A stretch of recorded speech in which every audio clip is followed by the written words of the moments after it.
All right, so we have an 8300 here and just got done replacing the four-wheel drive clutch piston because it was leaking oil and causing other issues in the transmission. And now we are dealing, I went ahead and calibrated it because it was really shifting hard in a couple gears, and it's failed a couple of clutch packs, failed the AB clutch pack and the BC clutch pack, which are going to be, it's kind of dark here, you can't really see them, but it's the first two on the bottom here, not the square one, but the first two round ones. So I'm gonna go ahead and just swap those around and see if the code moves with them or if it's something else. So that's what we're gonna deal with today here. Okay, so here we can see the different solenoids. I'm not even sure which one this is right now. This is either for the clutch or the mechanical four-wheel drive clutch or else the park. And the one on the other side, the other square one, is for the other one. So I'm not sure which is which anymore. I have to go look at the computer. This is the AB clutch pack, solenoid valve, BC, DC, and then over there is the, CC, and then DC is over there. And then up top here we have the CR, the C1, C2, C3, and C4. And these are not interchangeable. You can change the top row or you can change the bottom row, but you can't switch them back and forth. So what I did this time, I changed the AB and the BC around. Those are both causing issues. And so I'm gonna tell by doing that if the issues follow the valve or if they stay with the clutch pack.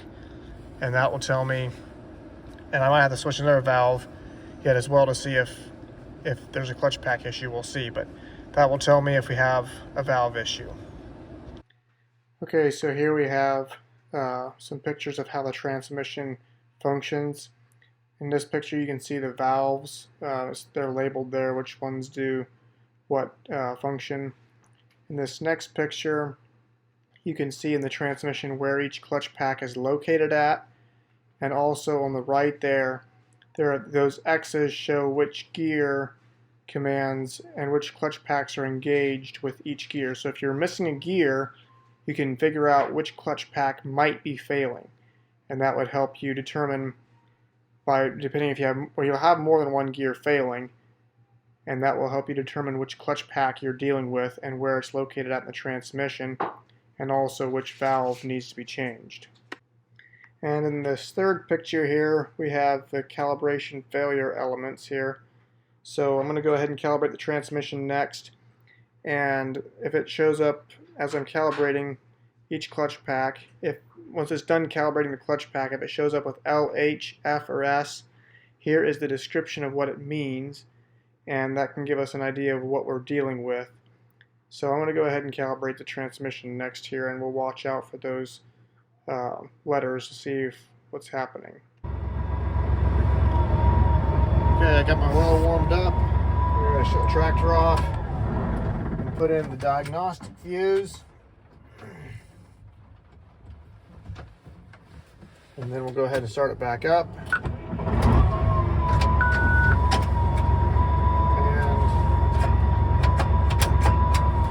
we'll go to, I guess that'll do.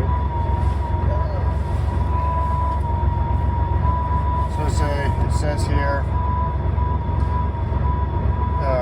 so I drove the tractor, got things warmed up, purged the air as best as I could. So I heated the transmission. We're gonna go ahead and continue to do that.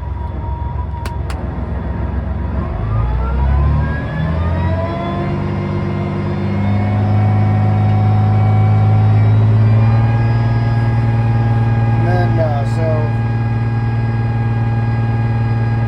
I shifted to the gears, it says there.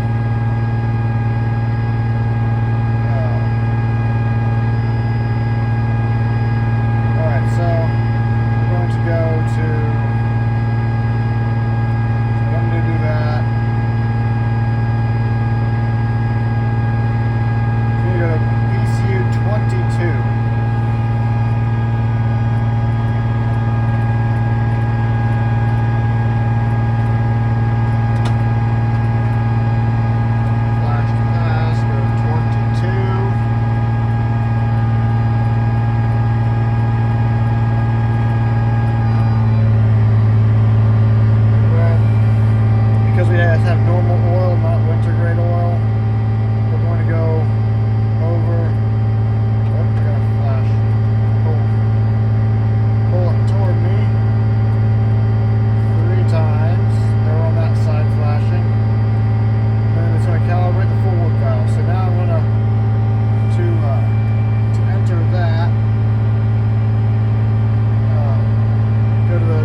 Okay, so I waited on this for a while. It never moved out of this position and didn't continue to calibrate. So I finally put the shift lever into neutral and then back into forward, and then it continued to calibrate through the transmission like normal. Let's just kick this to neutral and go to forward and see if we can get this to happen again. So I start with the AV clutch back now. We had trouble with this before, the last time we did it.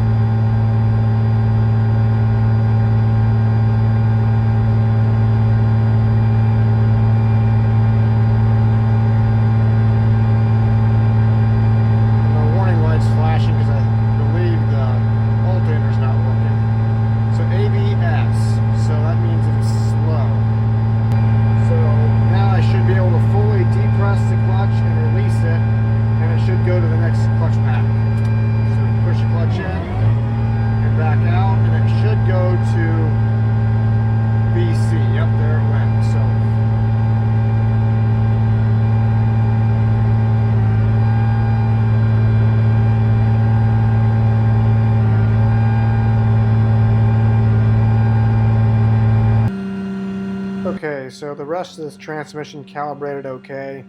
The BC clutch pack had failed before, but this time it went through just fine. I'll fast forward through this so you don't have to sit here for the next 5 to 10 minutes watching that go through that. But you can kind of watch the screen and see how it does go through those different steps. Also, I made another video here several years ago on how to calibrate the transmission. I'll link that in the description.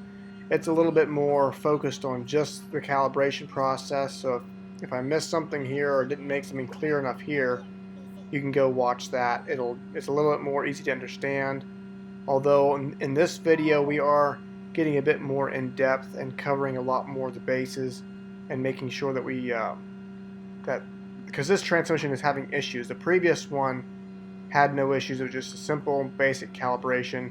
Didn't have to push the clutch or anything like that.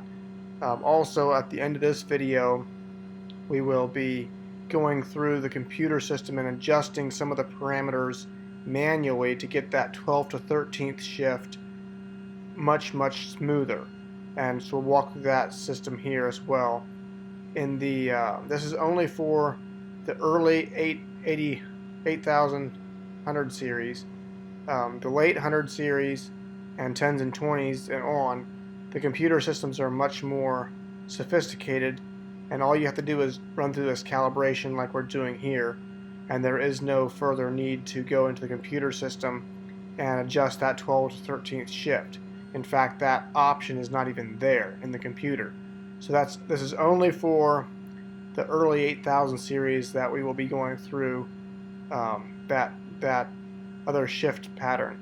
And if you're not sure which tractor you have, if it's an early or late 100 series, just look at your decal on the side of your tractor, and if it says, John Deere 8100, 8300, whatever, and it has black stripes, then it's an early one. If it has yellow or darker yellow stripes, then it's a late 100 series. That's how you can tell the difference.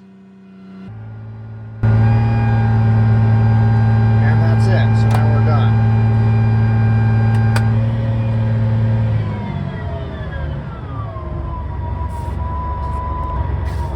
Okay, so previously AB clutch pack showed S and BC showed L. So those are no longer, BC is no longer showing a code. So if we look at this computer here real quick, it shows us that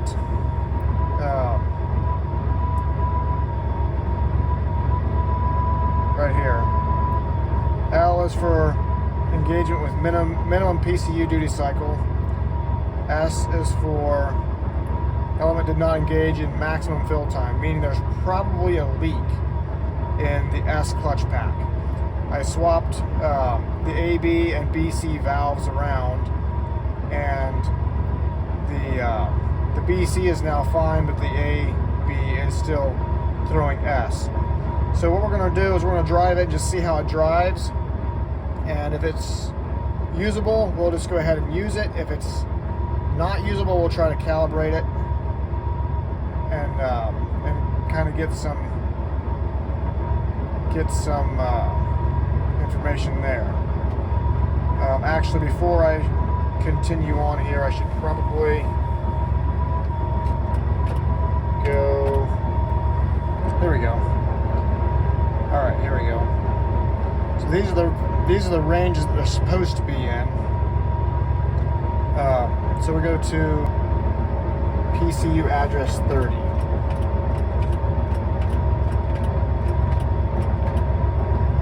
So AB is at 186 and 100. That's all we really need to look for. So 186 and 100 is in both of these fill times. 100 it takes the maximum time it should take, so it's actually not that bad. These are it can be within these two ranges. I guess you can't quite see that, sorry about that. It can be between these two ranges here. The maximum is 60 or 140 for time, but the recommended is 80 to 100. And we are at 100, so that means it's maxed out what it should be, but it could be worse.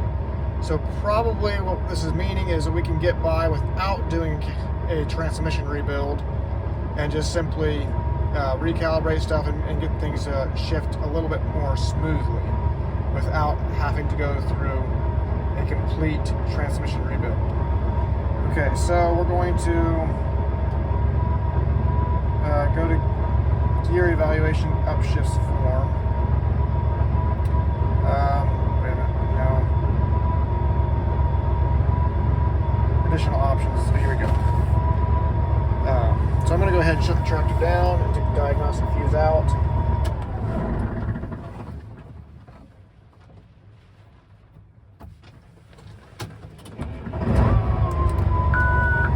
And then we're going to go drive it. I'm going to heat the oil some more. We're going to go drive it and make sure that things are shifting fairly well. So for an unresolved 12th to 13th rough shift, we're going to follow these procedures and see if we can figure that out. So PCO time adjustment for oil relief valve, the blow-off ball.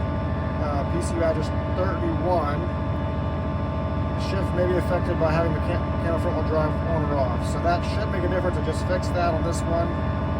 If the shift is unacceptable, determine if it is an instant harsh engagement or a pause and then a harsh engagement. If the shift is a harsh engagement or a double shift, go to PCU 31 and move it upward to add a slight pause. If it's a pause and then a slight and then a harsh engagement, adjust it downward to remove pause. So previously, if you stopped in 7th gear and you shifted into forward, it would jerk.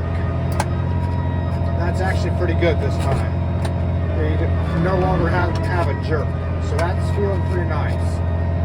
So that means it's calibrated better than it was. It still does a little bit, but not bad. We'll go to 8th gear, and we'll see that 8th gear is much smoother. Actually, it's about the same now. Okay. Before it was much smoother. The 7th is now pretty good. Let's try 9th. 9th and 7th should be the same. That's a bit rougher, but it's acceptable.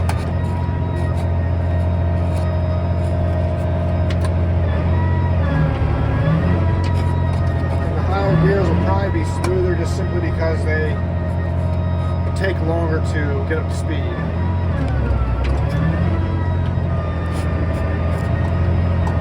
Now I'm going to go back to 7th gear and full throttle and try that.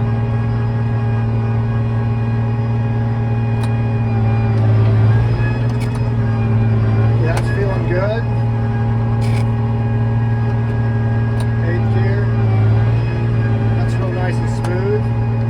Let's come down to lower idle, 8th gear, not too bad. 7th gear, it's plenty rough, but swivelable. Let's try it again here. Okay, so let's go ahead and just try the 12th to 13th shifts here.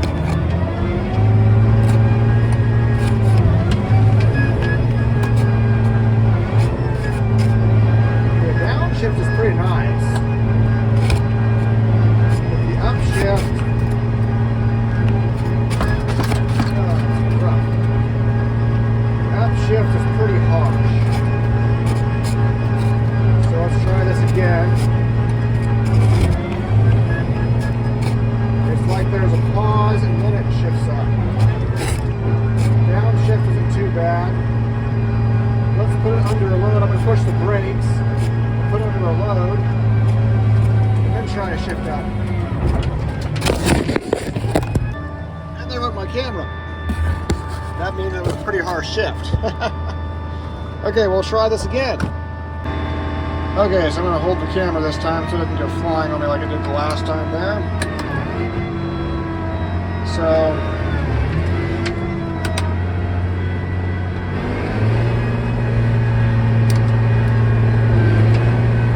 I should maybe just go down the road so I don't keep turning all the time. But let's upshift here. That wasn't too bad.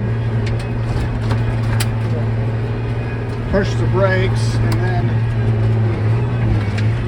there was a bit of a pause there. Just push the brakes and upshift. Okay, so that was a long pause. So if you're under a load, it would just about throw you out the seat. Push the brakes and downshift. That wasn't too bad. But upshifting, if we didn't have under a load, you would get thrown out the seat pretty bad. So here's a load. That wasn't as bad that time.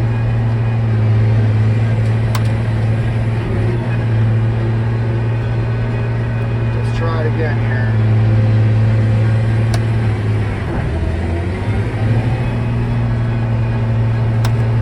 No load. Bit of a pause. So yeah, upshifting seems to have a bit of a pause. Okay, so we put my fuse back in diagnostics with it running. I don't know if this will work or not. I might have to shut it off and try again. Okay, I can't even get to PCU. So yep, we'll shut her down and have to restart it. Or just turn the key on and do it probably. So I'll go to PCU 31. And it's saying, oh, we're going past. Hang on, let's go back. Nope, not there yet. Okay, so it's at 52 right now. If we look at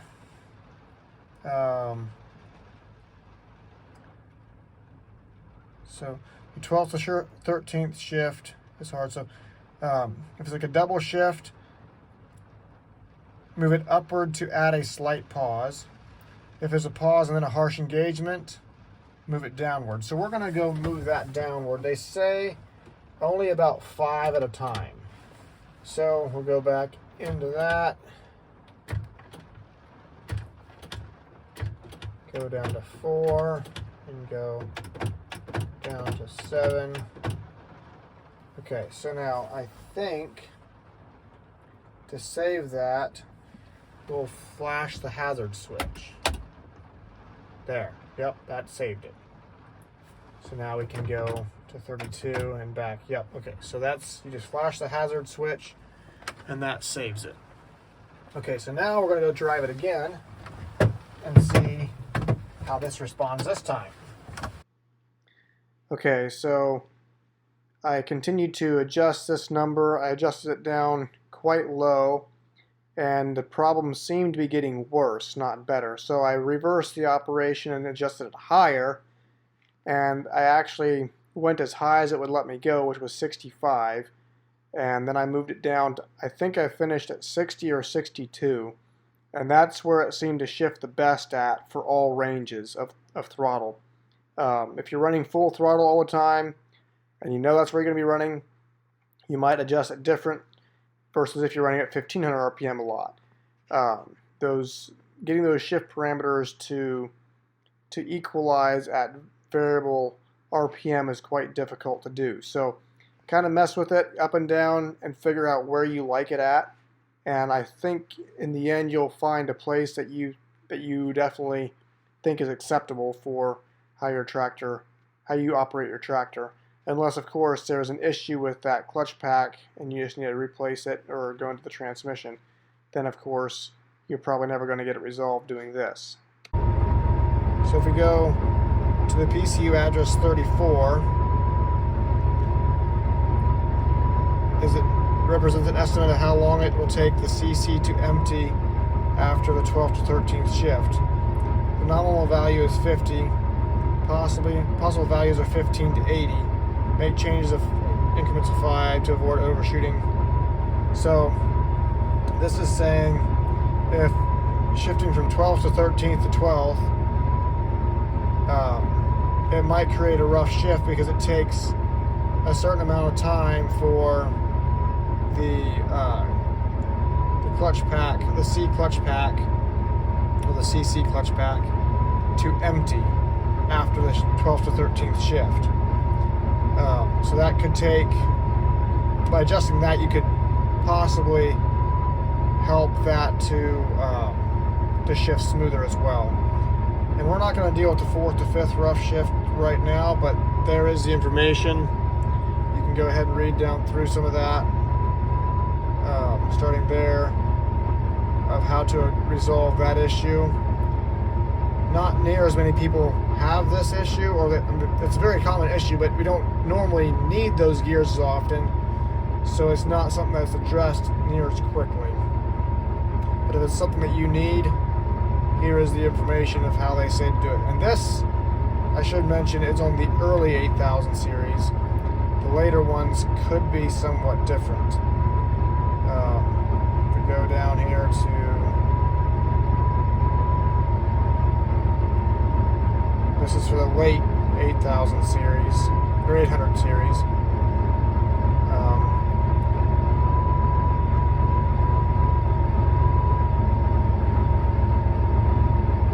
But I wasn't dealing with this one because, yeah, this is way different because on the later 100 series, they shift way better. They don't even have these options in here, what I've been dealing with just now.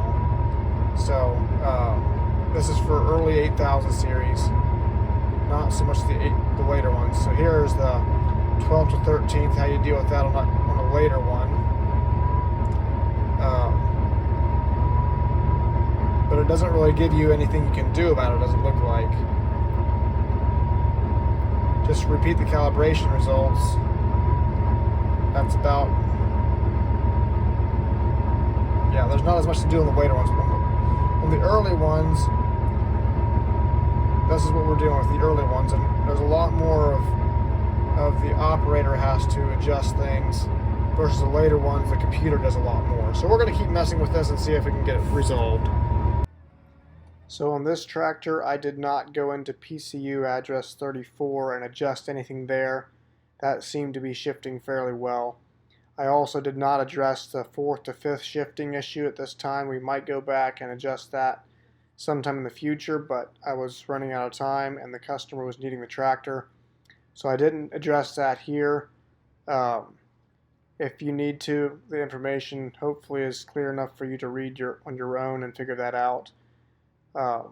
Each tractor is going to be different and each operator operates his tractor differently. So just depending on how you operate things, or if you're a mechanic trying to fix this for somebody else, you're just going to do your best and hopefully the operator will be satisfied.